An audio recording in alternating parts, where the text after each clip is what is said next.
Bienvenue dans votre édition spéciale consacrée à la situation sécuritaire dans l'est de la République démocratique du Congo.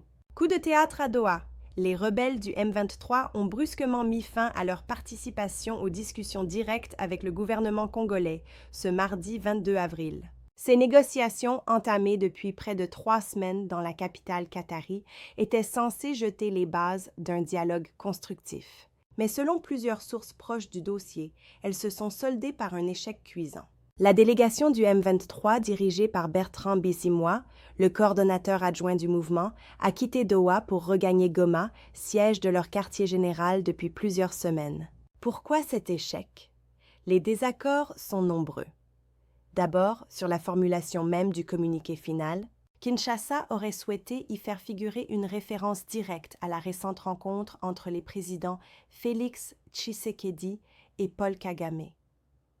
Refus catégorique du M23 qui rappelle que ces revendications sont propres à son mouvement et non liées au contentieux entre la RDC et le Rwanda.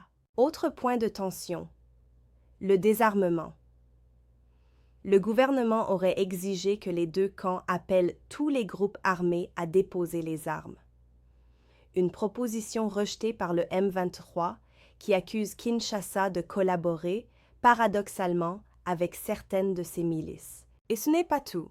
Les rebelles demandent également le retrait des forces armées congolaises et de leurs alliés, les miliciens Wazalendo, de la zone de Walikale, récemment reconquise par les FARDC.